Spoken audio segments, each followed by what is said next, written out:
Hi, I'm Harriet, and today I'm going to be telling you about 5 things you need to know for your trip to the Hollywood Studios. If you enjoyed the video, make sure to give it a like so more people going to the Hollywood Studios soon can see this video. Now, let's get into the tips. Tip number 1, expect long waits. Now, I say this because when you look at Hollywood Studios, their rides are basically either really iconic or really new.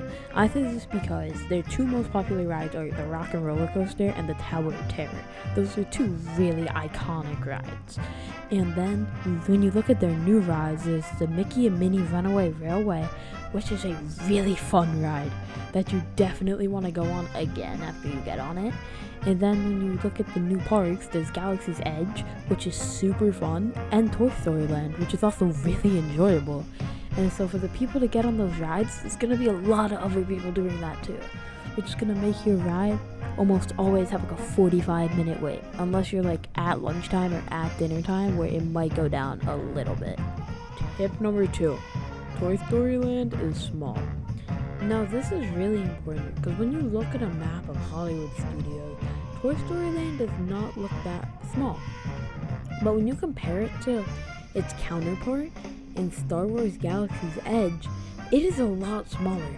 Really, all Toy Story Land had is they have their alien saucers, they have the Slinky Dog Dash ride, Toy Story Mania, and their quick service food place. That really isn't going to last you that long. Slinky Dog Dash will normally have a long line, which will last you normally at least an hour. Toy Story Mini on a good day will probably be around 35 to 40 minutes, and the saucers normally don't go higher than 25 minutes. So that's going to be really quick. And so please, if I can say one thing about your trip, don't plan your day to be around Toy Story Land. Tip number 3, make a lunch reservation, not a dinner one. Now, I say this because, from my experience in Hollywood Studios, I've had a lot more of an enjoyable time eating lunch at one of the really nice restaurants, whether it's the 50s Primetime Cafe or the Hollywood Brown Derby. And I've also noticed at night, their service is not as good, and it is not as enjoyable. And what I have noticed is it is a lot better to go to one of the food stands they have for dinner and make it a little bit of a smaller dinner instead of going to one of the really big restaurants, because they honestly start slacking around dinner time. Tip number 3, eat breakfast in the park. Now, I say this because the breakfast stuff they offer would be donuts from Joffrey's, getting stuff at Starbucks, or getting stuff from the little stands. They don't really have a big breakfast place. But personally, when I'm in the Hollywood Studios, I enjoy going to those little stops for breakfast instead, because Hollywood Studios is a kind of quick place. They have a lot of shows and not a lot of rides.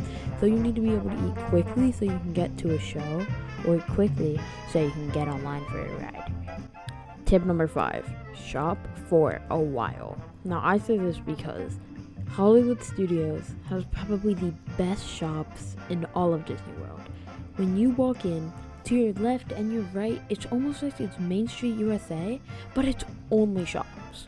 It is perfect if you're looking for a souvenir. With each of those shops, there's one with Star Wars stuff, there's one with the different side characters or stuffed animals. There's your Disney Princess shop, there's your older Disney shop. It has almost anything you could ask for. And if you can spend your time in there and not be rushing to go somewhere else, it will be perfect for your enjoyment. And I can almost guarantee you will find what you're looking for. Well, that's it for the tips in today's video. If you did enjoy it, don't forget to leave a like. Also, comment down below if you want to see me do one of these on the Animal Kingdom. And have a wonderful rest of your day.